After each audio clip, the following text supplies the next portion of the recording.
Goeiemôre vriende en baie welkom by ons oordenkings op hierdie pragtige Woensdagoggend. Ja, ons gaan voort met Jesaja 30 vanaf vers 6. 'n Profesie oor die diere van die Negev.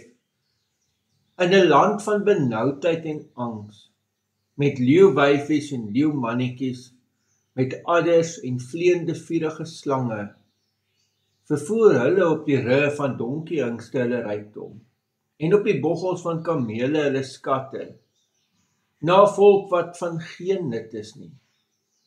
Wat Egipte betref, hulle hulp is sinloos en nietig.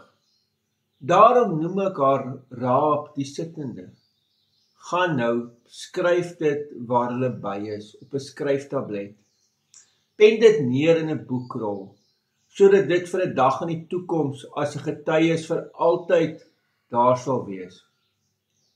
Want dit is 'n rebelse volk, kinders wat lieg, kinders wat nie wil luister na die wet van die Here nie, wat vir die sieners sê, julle mag nie sien nie, vir die wat visioene sien, julle mag nie vir ons visioene sien wat reg is nie, vertel vir ons vleiende dinge, sien bedrieglike visioene, wyk af van die pad, draai af van die gebaande weg.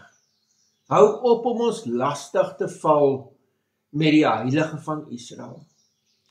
Daarom so sê die Heilige van Israel, omdat julle hierdie woord verwerp het, vertrou het op afpersing en skelmstreke en daarop gesteun het.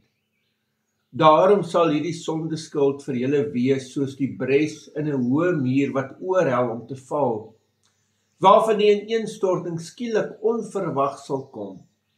Dit sal gebreek word, soos 'n pottebakkerskruik breek. Dit word genadeloos stukkend geslaan, sodat tussen die stukkies geen potskerf gevind kan word, om kole uit die vuurmaakplek te haal, of water uit 'n kuil te skep nie. Geliefdes, ons lees tot sover.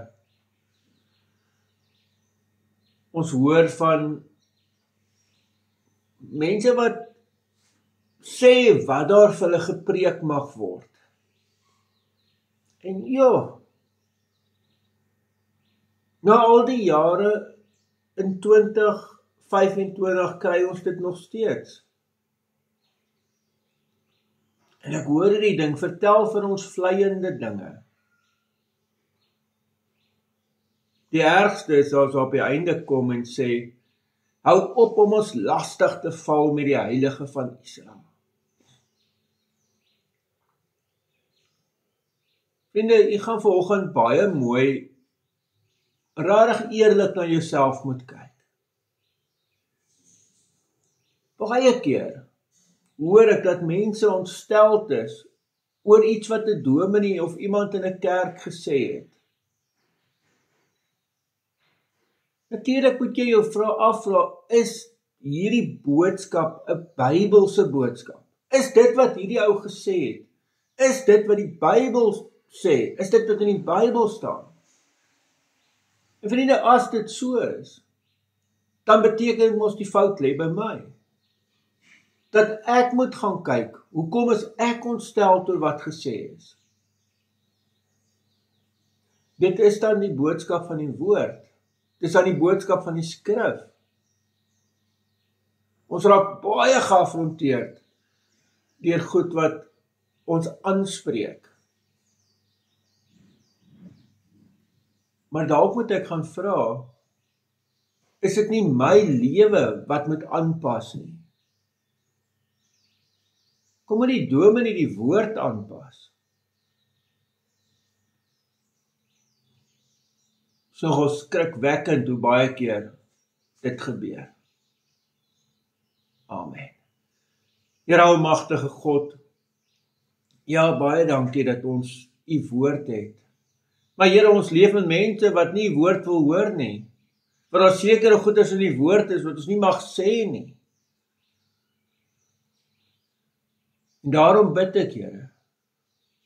Daarom bid ek dat u vir my as prediker die moed sal gee om altyd u woord getrou te verkondig en altyd die volle waarheid van die woord te bring.